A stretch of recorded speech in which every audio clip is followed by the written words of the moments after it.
Hi guys, and welcome back to Not Your Mama's Murder in the Headlines, the podcast where we talk about the true crime stories that rock the headlines this week. I'm Elisa Bird-Hill, and today we are talking about a few cold cases and a whole lot of women. I'm so glad to be back here with you all. It has been an eventful couple weeks for my family. And I'm sure I hope everyone who celebrates had a really good Easter weekend and spring break if you took your family on spring break. It's getting warm outside finally, so that's exciting. There's been a lot of developments in true crime, so I guess we'll go ahead and just jump right in.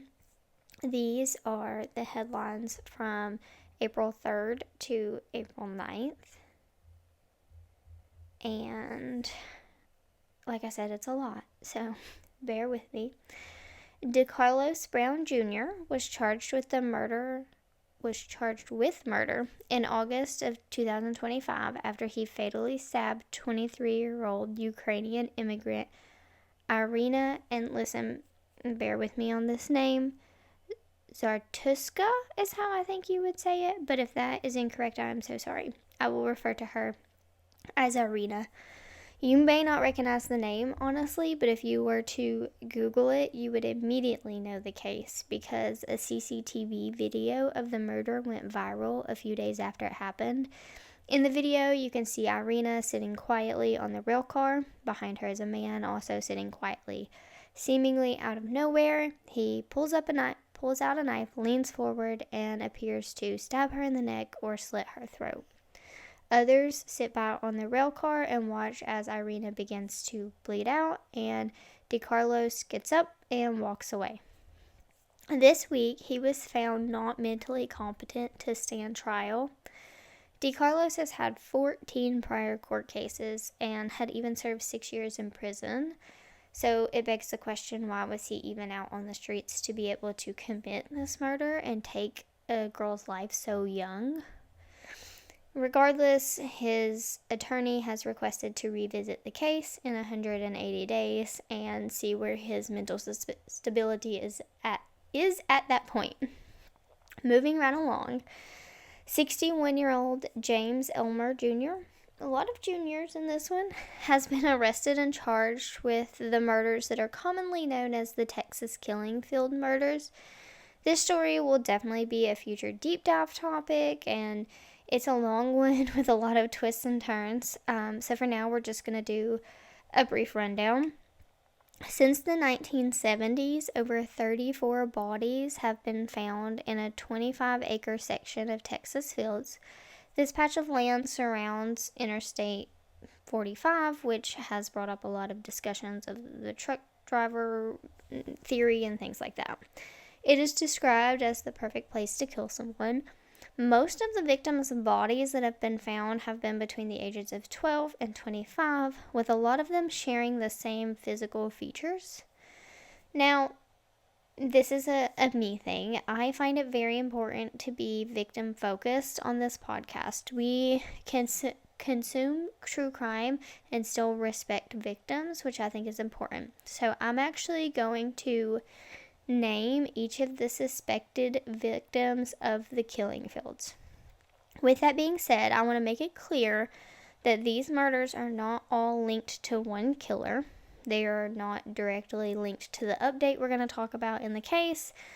I just want to be sure to give them their justice and mention their names and keep their names out there because that is what they deserve. So bear with me as we get through this list because it is unfortunately long. Colette Anise Wilson, 13. Brenda K. Jones, 14. Rhonda Renee Johnson, 14. Gloria Ann Gonzalez, 19. Allison Ann Craven, 12. Debbie Catherine Ackerman, 15. Maria Talbot Johnson, 15. Kimberly Ray Pitchford, 16. Brooks Bracewell, 12. Georgia Caroline Greer, 14. Suzanne Susie Bowers, 12. Tina Gail Klaus, 17.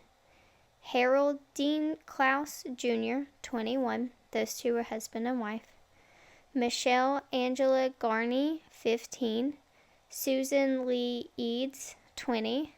Heidi Marie Fye, 25. Sandra K. Ramber, 14. Laura Lynn Miller, 16. Ellen Ray Simpson Beeson, 29. Michelle Daughtry Thomas, 17. Audrey Lee Cook, 30. Shelley Kathleen Sykes, 19. Suzanne Renee Ritchen, 22. Donna Marie Prodham, 34.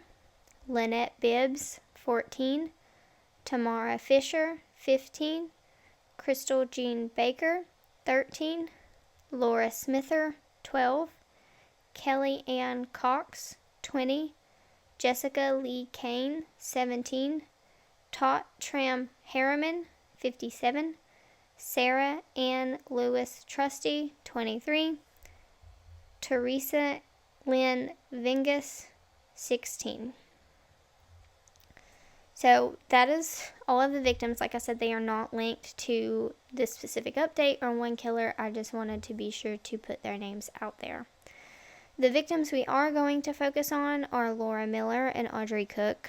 If you are versed in the true crime community at all, you have probably heard of Texas EquiSearch.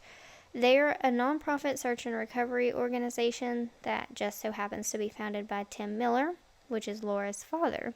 I'm sure you can imagine why he created the foundation. His daughter's body was found 2 years after she was reported missing. After going cold, her case was reopened in 2022, as police say they never stopped making an effort to get justice for each one of the killing field victims. Laura and Audrey's murders were linked to long-term suspect Clyde Hedrick, who had already been convicted of other killing field murders. However, with fresh eyes, it came to light that James Elmer Jr. had helped Clyde with these crimes. He's being charged with manslaughter and felony tampering with evidence. Tim Miller said that he had met with James on at least 30 different occasions in the search of justice for his daughter. He also won a $24 million wrongful death lawsuit against Clyde Hendrick. So, if you're not familiar with Texas EquiSearch, definitely look into them. They are amazing. They do a lot of great things for a lot of families. They will probably come up in the future of the podcast. So I'm so glad that he was able to get that justice for his daughter. Moving on. I'm so sorry I sniffled.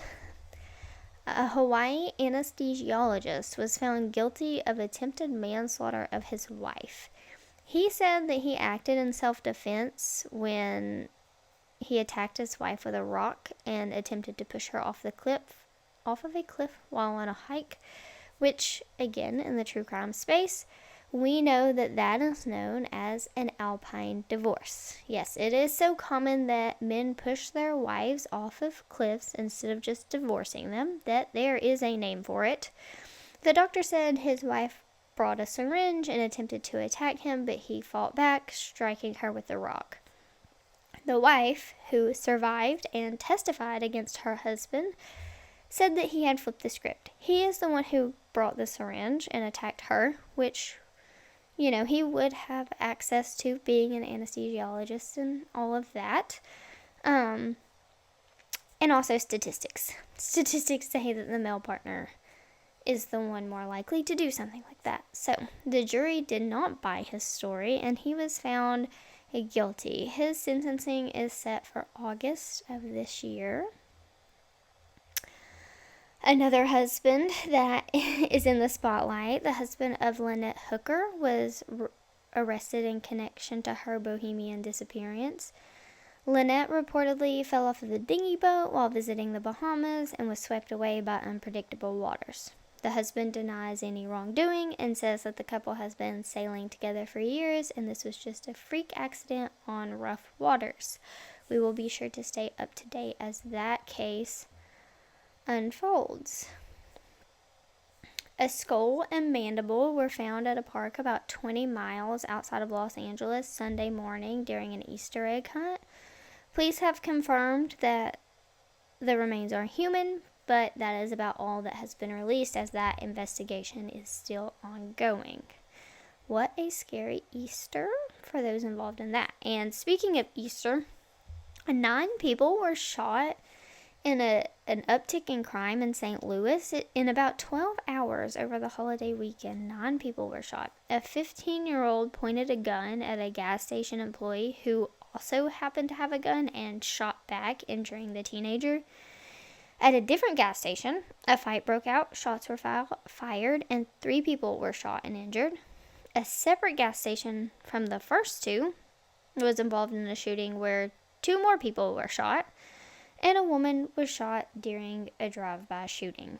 Officials released a statement saying that it was a very heavy and hard few hours for their officers, which I can imagine so. Heading on down to Florida, a 40-year-old mother there is being charged with murder after police say she stabbed her 6-year-old over 40 times and with 2 different knives. The child had injuries to her heart, kidney, spleen, arms, legs, and her throat had been slit. Her mother, April Olivia, is being held without bond as she undergoes testing to determine if she will be competent to stand trial.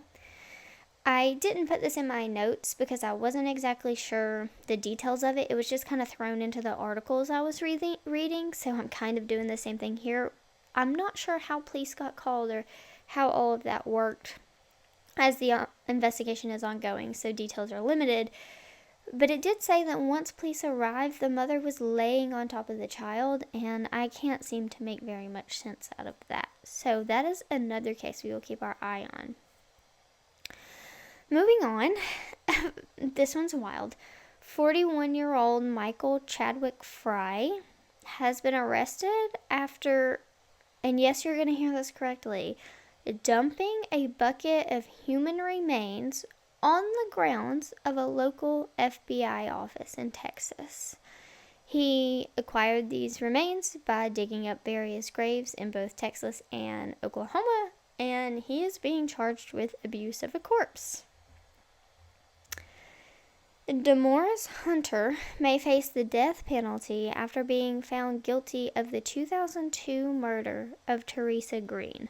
Teresa's body was found in the trunk of a car that had been abandoned in a park in May of 2002.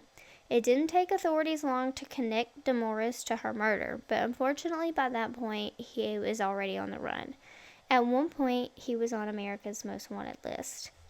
When he was finally arrested, he was sent to California to face murder charges there for a woman he had killed before Teresa. He spent 11 years in prison for that crime before finally having to face charges for Teresa's murder.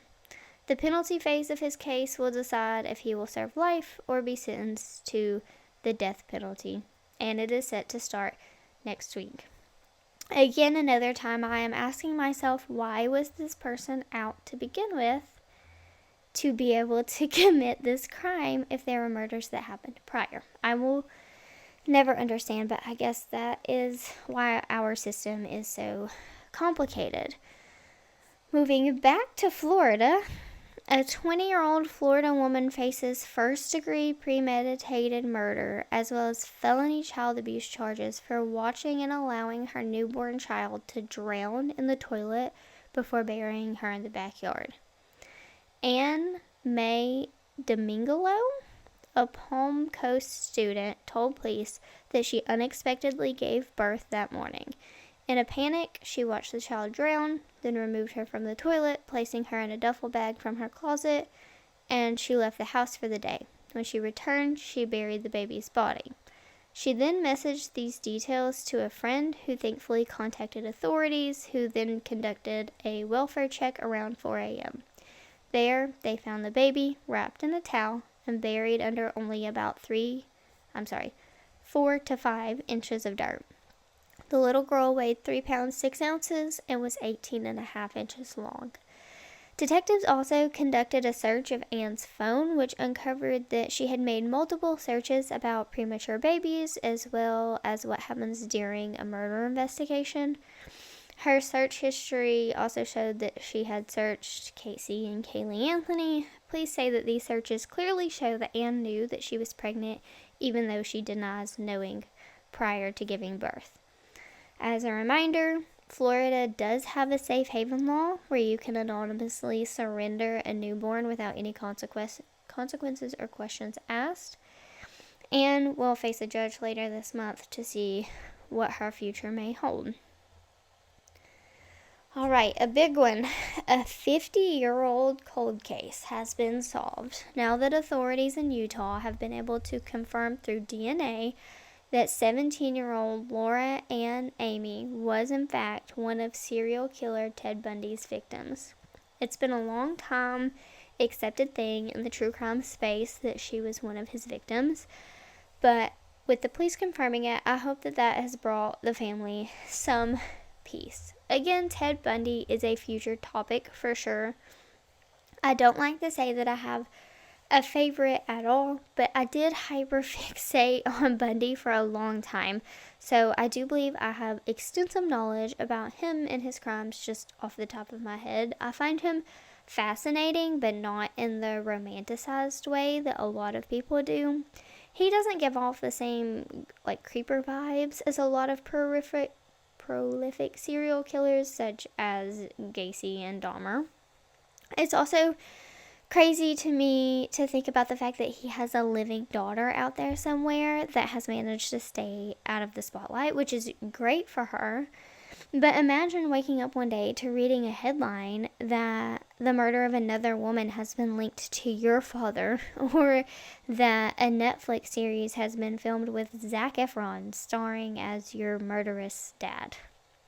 It would be bizarre, to say the least. Anyway, for today, we will talk about his crimes as it pertains to Laura. Laura was 17 when she went missing on Halloween in 1974. Her body wasn't found until Thanksgiving of that same year. She had been bound, badly beaten, and strangled, which were all signatures of Bundy. Bundy actually confessed to killing Laura in a deathbed confession. However, since he couldn't or wouldn't give any significant details, the police would not take his word for it and kept her case open all of these years. Along with Laura, he confessed to the murder of 30 other women. Some officers and media reporters thought this was a ploy to get a stay of execution. If that was his plan, it didn't work. Ted Bundy died by electric chair for his crimes on January 24th of 1989.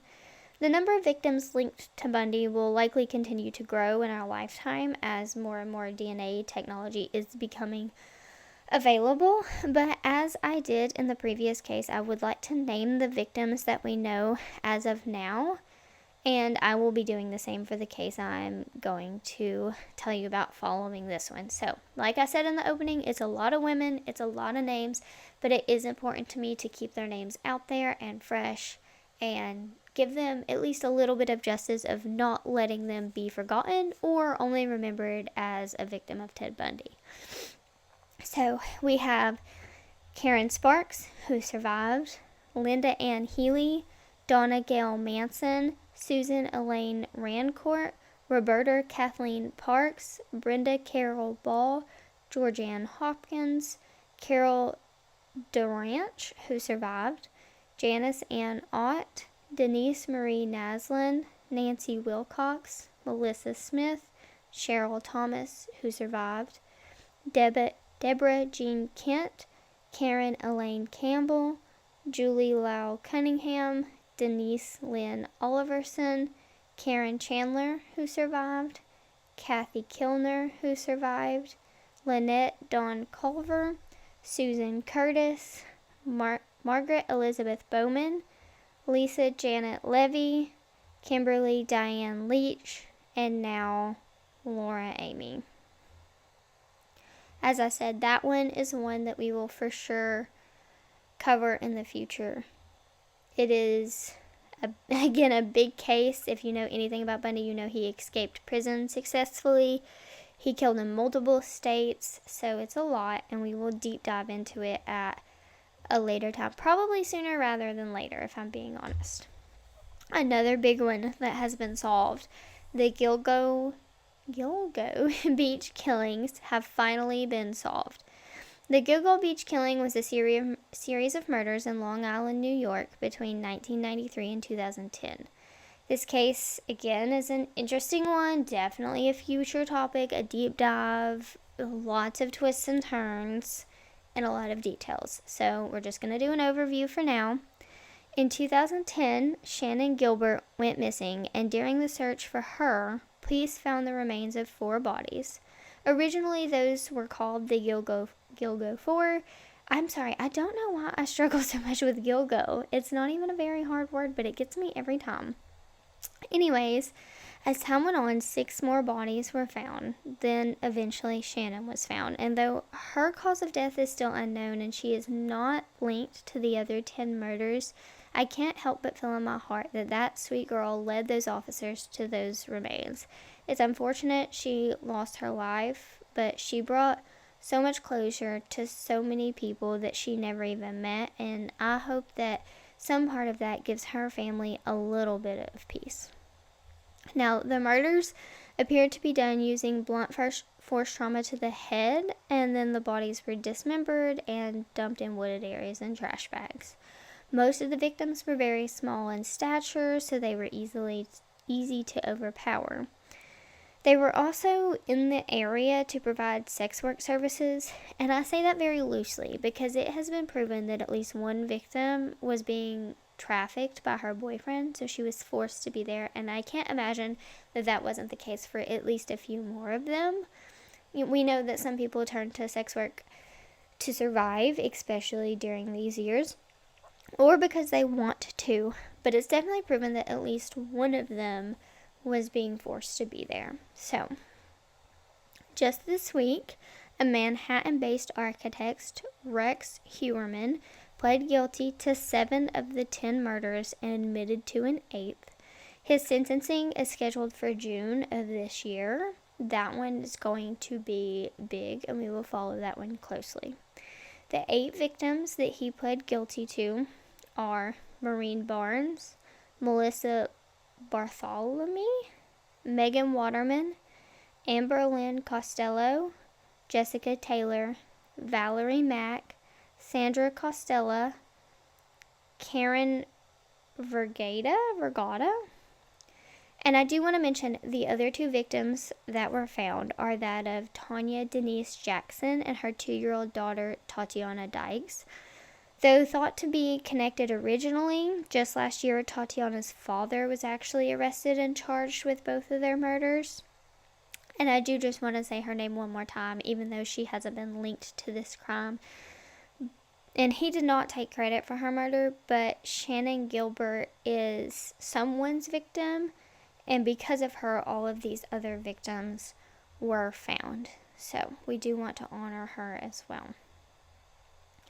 Our last one for today, an honorable mention, and I said I didn't plan to talk about reality stars a lot on the last episode, and truthfully when I said that, covering the crimes of actual stars wasn't on my bingo card either, but this one came up this week and it actually holds some weight for me personally, so I figured I would mention it. If you know me at all, you know that I am a big Friends fan, even though I will admit that through a 2026 lens, it did not age super well.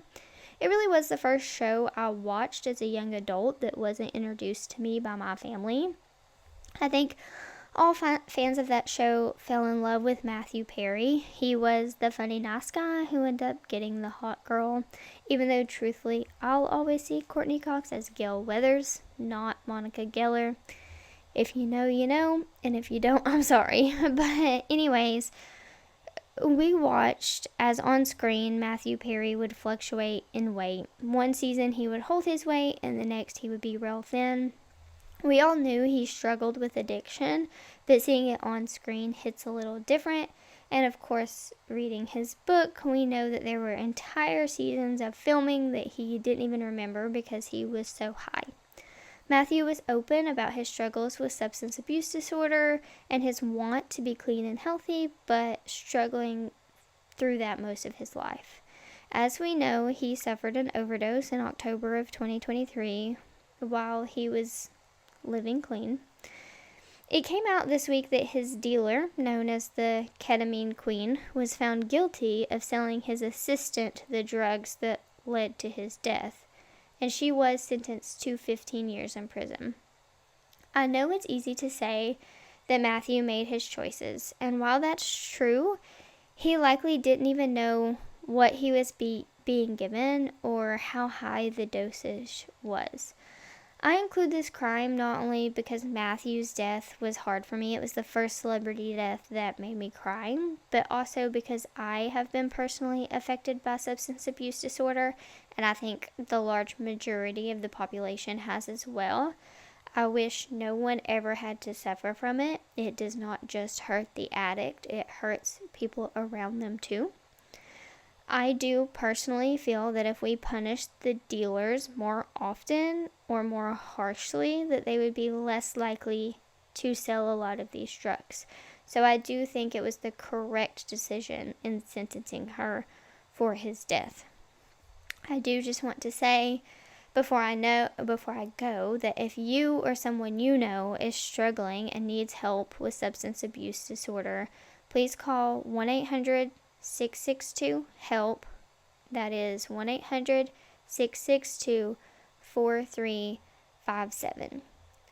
And usually I would try to end on a little bit of a more upbeat tone, but I like the message that portrays that we are no longer going to take people walking around on our streets and handing out drugs that could kill people.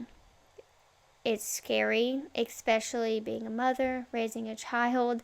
And my generation grew up with say no to drugs, and it worked for me, but probably because I had seen personally people in my family struggle with that battle most of my life. And so I just knew that it wasn't something for me. It scared me out of it, so to say. We had the DARE program and things like that helped, but I think firsthand just seeing people that I knew and loved struggle made all the difference. So getting them off the street, and by them I don't mean the drugs, I mean the dealers, the people who are providing the drugs, I think is a first step into us having a healthier generation.